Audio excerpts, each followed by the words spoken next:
नए टॉपिक को शुरू करेंगे।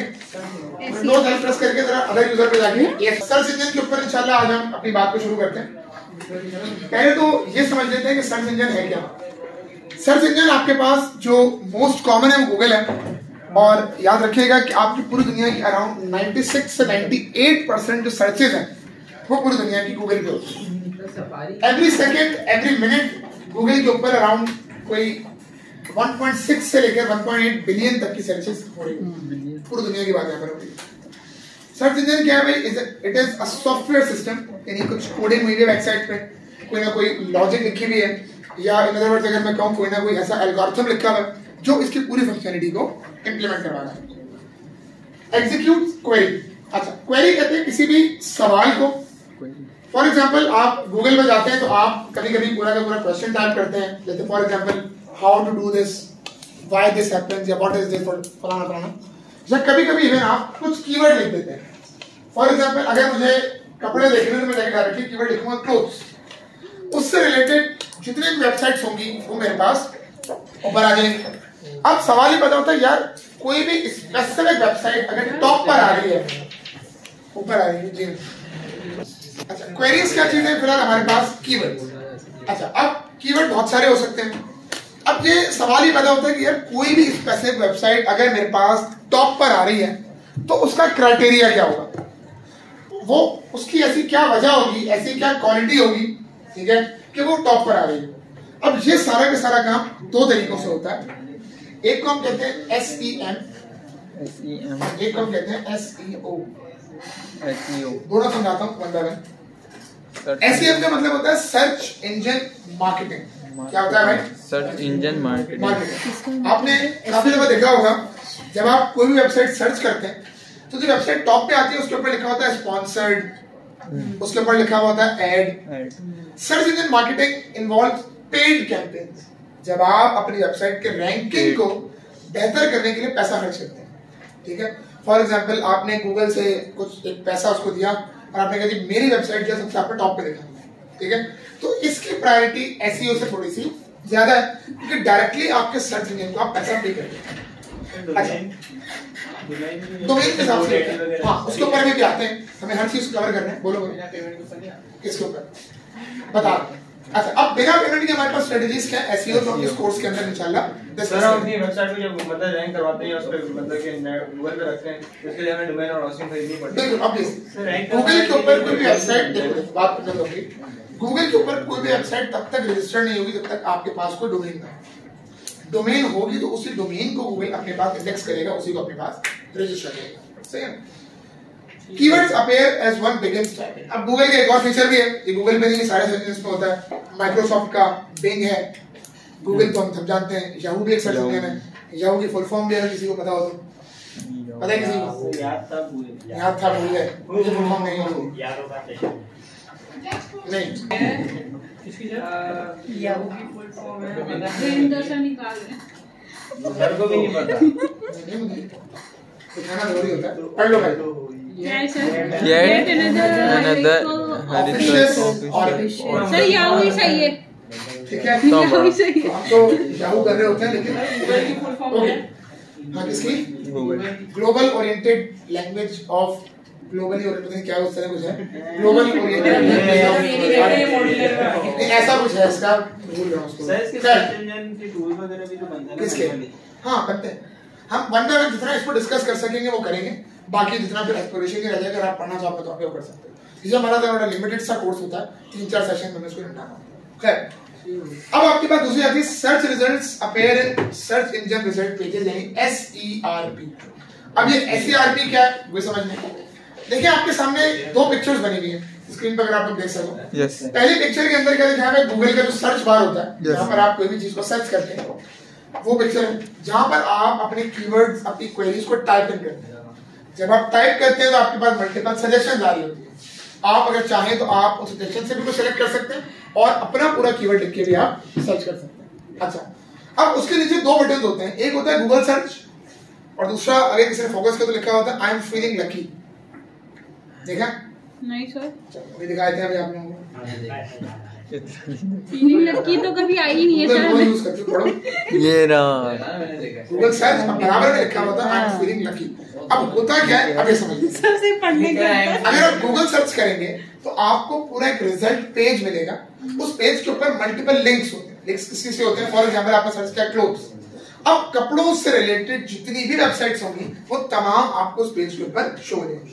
ये लिंक्स आपको जिस पेज के ऊपर शो होते हैं उस पेज को हम कहते हैं भाई SERP, यानी search engine result page. Search engine result. ये एक नहीं होता, अगर आप बिल्कुल इसको नीचे स्क्रॉल डाउन कर लें तो नीचे शायद कभी कभी 20 तक, कभी 100 तक ये नंबर लिखे होते हैं। ये मल्टीपल पेजेस होते हैं। कैसे होते हैं देखिए, फॉर एग्जांपल यहाँ पर मैंने क्लोथ सर्च किया, अब मैं नीचे कहता हूँ तो देखो बहुत सारे लिंक्स आ रहे हैं। यस सारे पेजेस, ये टेक्नीशियंस जो हाँ कभी आपने यूज तो नहीं किया होगा इसको, ज़ाहिर है पहले भी हमारा काम जाता है। मैंने बहुत बार चलाया। हाँ वो नंबर कैसे दिया होगा, ठीक है ना। अच्छा समझ लो भाई, यहाँ तक बात समझ लो। तो इसके अंदर जो SERPs होते हैं वो एक नहीं होता, मल्टीपल होते हैं। मल्टीपल होते हैं। अच्छा मल्टीपल अब होते हैं। किस वेबसाइट ने ऊपर आना है, किस वेबसाइट ने नीचे आना है, ये तमाम चीजें डिसाइड होती हैं प्राइमरीली।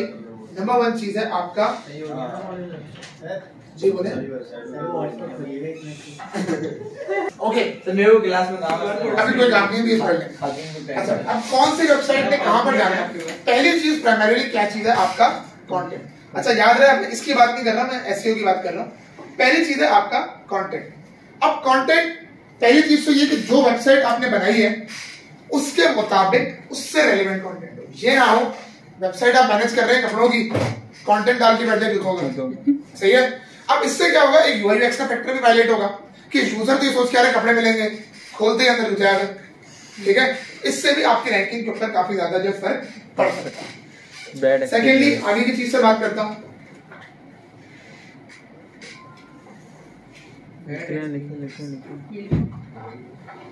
Proper tag usage. हर वेबसाइट के ऊपर एटलीस्ट एक H1 का टैग होना चाहिए, ये जरूरी है। अच्छा वो हेडिंग, ठीक है। इसी तरीके से हमने HTML के अंदर एक चीज पढ़ी थी, सिमेंटिक टैग्स। याद होगा मैंने कहा था एक बोल्ड का टैग होता है B, वही सेम काम स्ट्रॉन्ग के टैग से भी हो रहा था, याद आ रहा है। मैंने ये कहा था कि आपको अगर किसी भी चीज को बोल्ड करना होगा तो आप B का टैग मत इस्तेमाल कीजिएगा, स्ट्रॉन्ग कीजिएगा, इससे SEO में बहुत फायदा होता है।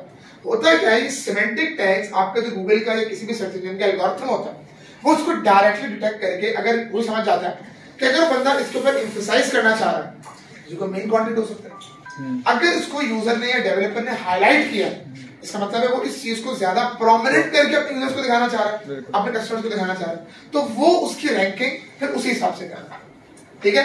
अच्छा गूगल के पास मोबाइल और डेस्कटॉप इन दोनों के लिए जो एल्गोरिथम्स हैं वो अलग अलग है, मोबाइल और डेस्कटॉप, ठीक है। मोबाइल के लिए वो अलग एल्गोरिथम फॉलो कर रहे होते हैं और आपके जो डेस्कटॉप्स हैं उनके लिए अलग फॉलो कर रहे होते हैं। यानी ऐसा नहीं है कि आपने एक वेबसाइट को रैंक किया और डेस्कटॉप की जो आपकी वेबसाइट है वो फॉर एग्जांपल 5th रैंक पे आ रही है तो मोबाइल की भी 5th पे आएगी, ऐसा लाजमी नहीं। ये भी हो सकता है आपके डेस्कटॉप की तो 5th पे आ रही है, मोबाइल में कोई 10th नंबर पे आ रही है, 11th पे आ रही है, या आईडी रैंकिंग में 100 200 पे चली गई। सर ऐसा होता है ना, जैसे हम कोई लिखे गेम का नाम लिखते हैं कुछ भी, उससे रेलेवेंट तमाम वेबसाइट्स आ तो वो फॉर एंड्रॉइड के लिए बताते हैं एंड्रॉइड Yes, for और अगर Android PC में या सेट करना है फॉर तो पीसी आता है। ये सारा कुछ एल्गोरिथम के थ्रू डिटेक्ट होता है। अब उसके अंदर होता क्या, जब गेम सर्च करते हैं उसके साथ लिखे होते हैं फाइल फॉर्मेट्स। अब अगर आप एंड्रॉइड पर चलाते हो तो .apk चलता है, ठीक है, पीसी पर .exe चलता है। तो ये तमाम चीजें गूगल का एल्गोरिथम इसको एनालाइज कर सकता है। इस चीज को हम कहते हैं, ये जो गूगल आपके पूरे कंटेंट को पढ़ रहा है, आपकी तमाम चीजों को देख रहा है, इसको हम कहते हैं भाई क्रॉलिंग। ये क्रॉलिंग वो नहीं है, बच्चे क्रॉलिंग कर रहे हैं, वो नहीं है। इस क्रॉलिंग का मतलब क्या होता है कि एक सर्च इंजन जब आपकी पूरी वेबसाइट के कंटेंट या उसकी तमाम चीजों को पढ़ना शुरू करे, उनको एनालाइज करे और अपने एल्गोरिथम को यूज करके उस पर कुछ लॉजिक अप्लाई करके उसको रैंक करना शुरू कर दे, इस चीज को हम क्या कहते हैं, क्रॉलिंग। लेकिन प्राइमरी गोल क्या है कि आपकी website should be hosted on some domain. Without a domain आपकी वेबसाइट रजिस्टर भी नहीं हो सकती किसी सर्च इंजन पे, रैंकिंग तो बात की बात है, ठीक है। Algorithm rank SERPs from most relevant to least relevant. अब कीवर्ड्स के साथ ना कुछ चीजें होती हैं जैसे daily search volume, bidding rate, competition, ये तमाम चीजों की, इन फैक्टर्स को देखकर आप अपने पास कीवर्ड्स को सेलेक्ट करते हो। बहुत सारे टूल्स हैं, आगे आने वाली क्लासेस में बात करेंगे इंशाल्लाह। अभी तो थियोरेटिकल बातें कर रहा हूँ कि जिसके थ्रू आप इन कीवर्ड्स को ढूंढ सकते हैं, इन कीवर्ड्स को आप एनालाइज कर सकते हैं और फिर आप ये डिसाइड करते हैं कि मुझे अपनी वेबसाइट में कौन से कीवर्ड्स का इस्तेमाल करना है। अब होता है क्या, तरीके का ये होता है कि पहले आप उन कीवर्ड्स की लिस्ट बनाते हैं एंड देन फिर आप अपने कंटेंट के अंदर डालते हैं।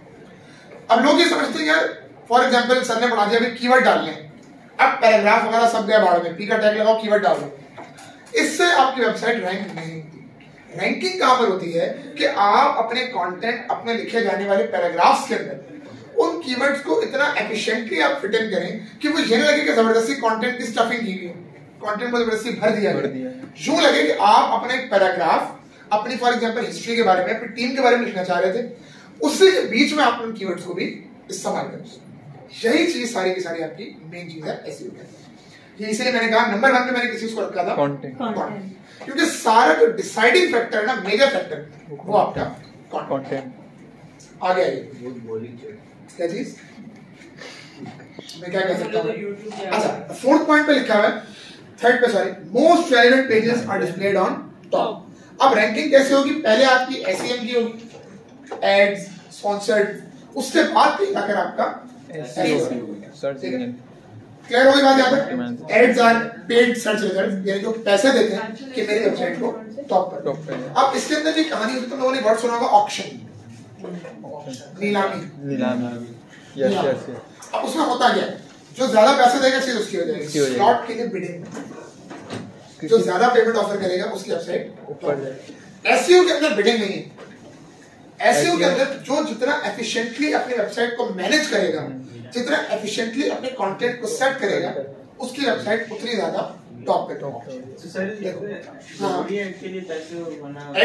एड के लिए पैसा नहीं देना चाह रहे, एसईओ कर लो। अब एसईओ में क्या होगा, एड्स और स्पॉन्सर्ड पहले होंगे, उसके बाद फर्स्ट नंबर पे तुम्हारी आ जाएगी। डिपेंड करता है कि आपका कीवर्ड सही होना चाहिए, ठीक है। उस कीवर्ड, हाँ कीवर्ड को समझ लो कोई भी लफ्जों का मजमूआ जो तुम सर्च कर सकते हो। फॉर एग्जाम्पल, हाँ फॉर एग्जाम्पल ले लो, मैं तुम्हें कहता हूँ मुझे रेड कलर की शर्ट चाहिए, क्या सर्च करोगे? Purple shirt. पर्पल कहाँ से आ गया? Red shirt. सबसे पहले तो cloth search, red shirt for parties, red shirt for parties, red shirt for. अब यही चीजें एनालाइज, बहुत सारे टूल्स हैं, गूगल का अपना भी टूल है कीवर्ड मैनेजर के नाम से, सेमरश के नाम से है, और भी एएचआरएस के नाम से है, कीवर्ड वर्ड स्ट्रीम करके है, बहुत सारे हम एक आध एक्सप्लोर करेंगे इस पूरे कोर्स के अंदर। अब ये काम क्या कर रहा होता है, ये जितने भी कीवर्ड जो यूजर सर्च कर रहा है ना डेली या मंथली वॉल्यूम के साथ, उन तमाम को एक जगह पर कलेक्ट करते हैं। आप इसको देखकर अपनी रेलेवेंट डोमेन सेलेक्ट करके, अपनी इंडस्ट्री सेलेक्ट करके आप तमाम कीवर्ड को वहां से पिकअप कर सकते हैं।